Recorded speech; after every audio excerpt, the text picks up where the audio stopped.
Hello and welcome to the India's First podcast. We are now filming the third episode of the India's First podcast. And welcome back, dear listeners. This is where we talk all things Spurs, and I'm Vedant Nath from Hyderabad Spurs. And joining me today is Swayam Sinha from Kolkata Spurs. There's a new person on the podcast. Swayam, welcome to the India's First podcast. Hello, Vedant. Thank you for having me today. Buzzing to have you today, Swayam. Would you like to tell us a little bit about yourself? Yeah, so I've been a fan of Tottenham Hotspur from the 2015-16 season, and I've been following the club since. And I have been a part of the Kolkata Spurs for like 3 years now. And yeah, it's been a very good journey, and I am hoping to see more good things ahead. I am too with Tottenham, obviously, and with you as well. Welcome to the first podcast. It's lovely having you here. This is my favorite podcast, obviously, because it's all things Tottenham, and it's with the Indian roots involved in it. So, somebody, so people who don't know yet about our India Spurs WhatsApp groups, definitely do join them. Now let's move on to the Leeds game. How was it, Swam? The Leeds game, I think, was actually a very fantastic game, in my opinion. Like the second half was like one of the most thrilling I have seen in this season, particularly. Maybe after the Manchester City game, but yeah, right. The comeback from the team in the second half, it was just amazing. The passion, It the was a fire. great fighting spirit, and right, the fire. It was actually very, very amazing, and it was very good to see Antonio on the touchline screaming and shouting to the players, and the players giving him the reaction, the crowd giving the reaction. So it was overall a very, very perfect game. Hannah, it was incredible because the passion that the players put in and the passion by Antonio Conte just made me fall in love with Spurs yet over again. Sahi tha yaar. Ye game, this is the best game I've watched this season. I agree with you 100%. Last week, I predicted we would be winning 4-2 or something with a 4 goal margin. Although that didn't happen, I would 100% take the 2-1 win any day away. Yeah, the 2-1 win any day away. Hoyer's goal was insane. Yeah, Reguilon's first goal. No, wait, second goal was also lovely. the second, Offside. yeah, the second goal. Yeah, what was the first one then? Yeah, do we all remember the own goal against Aston Villa? I think I really do I because do, it's I do. yeah, it's a game we won, but it as Reguilon did cost us a little regret over there. I'm sure he's regretting it, but I think the second goal Yeah, would definitely make him feel happy. Yeah. I think the first half, the regular and Emerson, they were actually very off in the first half. Mhm. Like they were actually progressing, but the spark in them, I didn't think that they will be like getting the spark in the second half like that. And then in the Mhm. second half, we saw like Emerson and Regulon bumping from the right and the left wing side. So it was actually very good to see both of the wing backs playing so well and perfectly working under Antonio's system. So yeah, it was very, very good. And Regulon, yeah, he was very good last night. He was deservingly the man of the match, in my opinion. Yeah, and he did win it, of course.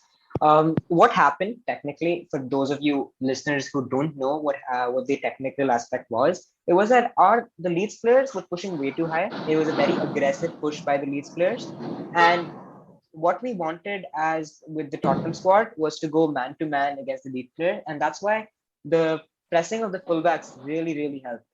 We went man to man Yeah. against each of the defensive players and we pushed the attackers back to the defensive line. And we possibly outran them as well. We had more possession in the second half and Yeah. we did overall incredibly. The second half was buzzing. Yeah, I think the only game I saw this season where like the fans were so much cheering was the first match against Manchester City. That would be one of the matches, and then the Leeds match in the second half. Like people were buzzing, the players were buzzing, everyone like was it was such a good experience. So I am now. Talk to me about Harry Kane. We've all been thinking about whether to put him in our SPL squads or not, or even just about the striker in general. Last week's conversation, continuing it with you. Tell me, Yeah, Harry Kane, what do you think at this point of time? yeah, maybe in the Leeds game I think he was a little off. He was a little off the rhythm, but as gradually the second half continued, like if you remember in the 45th minute, I think Kane's shot was stopped. Mhm. Just that was the first shot, I think, from where we started the comeback in the second half, in the 45th or 46th minute. And I think like Kane is slowly coming to the rhythm, and I think he will show us what he can do in the next few matches. Yes, he's a world class striker. We all saw what he did in Europe. What he can do in Euros. and what he can do in European competitions, and he has yet to prove himself this season. But I think he's getting his rhythm slowly and with Antonio Conte. I think he's excited too for the next matches to come. So yeah, I think I have full confidence in him that he will be coming back to his form. So, I've just read somewhere that Spurs are going to have a lot of games these 3 months. Do you have any idea about the number? I suppose there are about 36 games that we are going to play in the Oh next. right. Yeah, it's going to be crazy. Now we're obviously all aware that our favorite Argentinian centre back, Cuti Romero, is out injured until the New Year's. That is very bad news for Tottenham because he was the spark in that back line. No offense to Eric Dyer, he's been playing amazingly under Conte. Obviously, 3 games we've seen him, but it's a big loss for Tottenham. So, speaking about Romero's absence, who do you think would make the ideal centre back pairing at this point? Yeah, so actually it was very unexpected, about the Romero case. I thought that the initial prediction was 1 or 2 weeks maybe, but then Conte said that his hamstring doesn't look good now. So it's actually very worrying to be fair. But if we can pick a backline like Dyer has been actually very amazing right now. He's been playing very good, and then you got Sanchez there. He's also doing a good bit of job with Dyer there. Yeah, and we have Rodon there, but maybe Rodon will not start. So we got Davis there. Maybe he will be starting under Conte in the left centre back position. We have to move forward now with Let's Romero out. let's move a little forward in both contexts as well. Let's speak about Delhi Ali, the last player we're going to speak about before we move to reviewing a little bit about the Burnley game. Delhi Ali. I usually, as a Tottenham fan, like to stand my ground.